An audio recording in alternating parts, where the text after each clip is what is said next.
Shell के अंदर। Yes ma'am. है ना? ऐसी बर्ड कोई चिड़िया बैठी है, उसको आपने छू दिया, क्या करेगी? उड़ जाएगी। उड़ जाएगी। अगर किसी का पपी है, छोटा सा डॉगी है, घर में पेट है और उसको आप जबरदस्ती छेड़ रहे हो तो क्या करेगा? पहले भौंकेगा। Yes ma'am. चिल्ला रहे थे जोर से, काटेगा तो बाद में, है ना? तो बटरफ्लाई अपने को बचाने के लिए उड़ जाती है। जब उसको लगता है मुझे खतरा है तो अपने को बचाने के लिए उड़ जाती है। टॉर्टोइज अपने को बचाने के लिए अपने शैल में बंद हो जाता है। ठीक? ऐसे ही जो चिड़िया है ये अपने को बचाने के लिए ये भी उड़ जाती है। और डॉगी तो जोर जोर से भौंकने लगता है तो उसकी आवाज से सबको पता चल जाता है। तो ऐसे ही दो छोटे छोटे बच्चे थे, एक बॉय और एक गर्ल। तो उनकी मम्मी बता रही थी कि ये लोग इस तरह से जब इनको खतरा होता है तो ये भी उड़ जाता है, ये भी उड़ जाता है, ये भौंकने लगता है और ये टॉर्टोइज अपने शहर में बंद हो जाता है।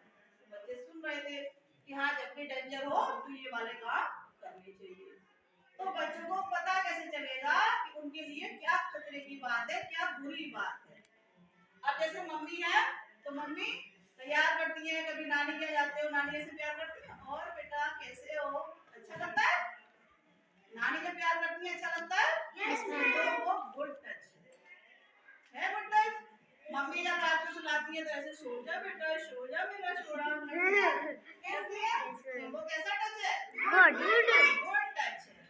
तो ऐसे तो बहुत सारे गुड टच और बैड टच होते हैं, तो हम इससे समझेंगे। अब जैसे ये हमारा हाथ है, ये वाला हाथ, ये दोनों हाथ, अगर कोई हमसे शेक हैंड करता है तो वो गुड टच है, उसमें हमें बुरा नहीं लगता। और अगर बैड टच होगा तो हमें अपने आप ही गंदा सा लगने लगता है, ऐसे लगता है नहीं, गंदी बातें नहीं होती। अब जैसे यहाँ कोई हमारे सर पे ऐसे हाथ चलाता है, मम्मी पापा दादी कोई, और बेटा स्कूल जा रहे हो, कैसा लगता है? अच्छा। तो यहाँ छूना और यहाँ छूना कैसा हो गया? Good touch. लेकिन मम्मी पापा डॉक्टर क्या जाते हैं, वो जब आपका चेकअप करते हैं कहीं भी छू सकते हैं। और एक आपके टीचर, वो आपको टच कर सकते हैं, यहाँ भी, यहाँ भी, यहाँ भी, यहाँ हाथ में भी, पैर में भी टच कर सकते हैं। लेकिन अगर मम्मी पापा दादी दादा हैं तो वो कभी भी टच कर सकते हैं। लेकिन अगर कोई बाहर का है, चाहे वो टीचर है, चाहे वो डॉक्टर है, कोई अंकल है, आंटी है, जैसे डॉक्टर के पास जाते हैं तो वो कहता है चलो इंजेक्शन लगाएंगे, हटाओ कपड़े, कहता है? तो कब हटाते हैं? जब हमारे बड़े हमारे साथ में होते हैं तभी तो करते हैं। तो डॉक्टर के सामने हम कुछ नहीं बोलेंगे, मम्मी पापा तो गुड टच ही करते हैं, तो हमारा ये हो गया गुड टच, ये हो गया गुड टच और ये सर पे ये भी हो गया गुड टच, ठीक है, जो ग्रीन से है। लेकिन अगर कोई आपको यहाँ पर टच करता है और बहुत दूर से ऐसे पकड़ के, बहुत दूर से, तो वो क्या है? वो बैड टच। आप क्या बोलेंगे? नो, नहीं करना नहीं है ऐसे हमें, ठीक है। अगर आपको यहाँ कोई जोर से पकड़ता है, यहाँ पर, चाहे वो गर्ल है चाहे वो बॉय है, वो कैसा टच है? बैड टच है, उसको मना करेंगे। और अगर कोई यहाँ इस वाले पार्ट पे, घुटने के ऊपर वाले पार्ट पे आपको टच करने की कोशिश करता है तो वो भी क्या है? बैड टच है। और यहाँ अगर पैर में टच कर दे तो गुड है, ये ग्रीन बना हुआ है। जैसे यहाँ तो अक्सर त्योहार होते हैं, गर्ल्स के पैर भी छुए जाते हैं। Yes ma'am. तो यहाँ पर अगर कोई हल्का फुल्का टच करता है तो कोई प्रॉब्लम नहीं है।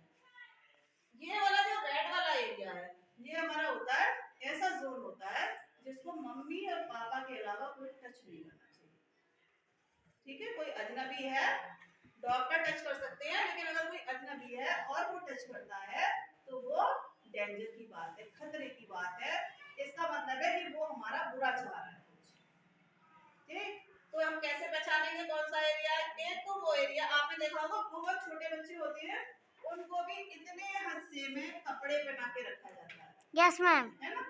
तो जो हमारी बॉडी का पार्ट बिल्कुल ढका हुआ है वो हमारी बॉडी का प्राइवेट पार्ट होता है, हमारा पर्सनल है, उसको कोई और टच नहीं करना चाहिए, इसीलिए हमने रेड से दिखाया है।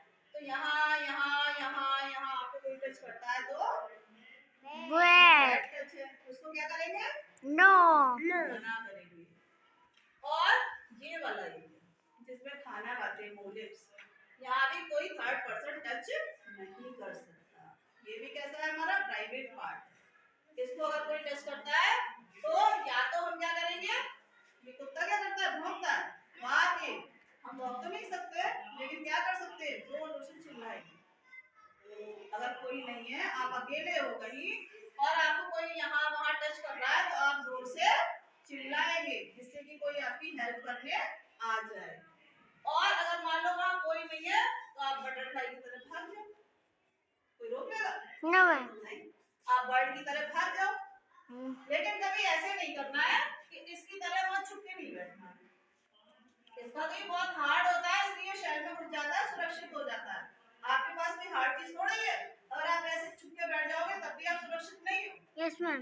नहीं हो ना, तो इसकी तरह नहीं करना है। अगर हमें कोई बैट टच कर रहा है तो हम बर्ड की तरह उड़ जाएंगे, उड़ नहीं पाएंगे, दौड़ जाएंगे, बटरफ्लाई की तरह दौड़ जाएंगे, इसकी तरह भौंकेंगे नहीं लेकिन बहुत जोर जोर से चिल्लाएंगे जिससे कि कोई हमारी हेल्प के लिए आ जाए। और अपने मम्मी पापा दादा दादी टीचर या किसी ऐसे व्यक्ति को तुरंत बताएंगे जिस पर आप विश्वास करते हैं, जिसके साथ आप सुरक्षित महसूस करते हैं। इस बात को छुपाना नहीं है, मम्मी पापा को बताना है। अब हम एक एक्टिविटी करेंगे जिसमें एक बच्चा दूसरे को टच करेगा। अगर उसका टच गुड लगता है तो वो अपना थंब अप करेगा और उसका टच बैड लगता है तो उसको स्टॉप करके रोक देगा फौरन। कौन सी एक्टिविटी करेंगे, good touch and bad touch. Start करिए। स्टॉप।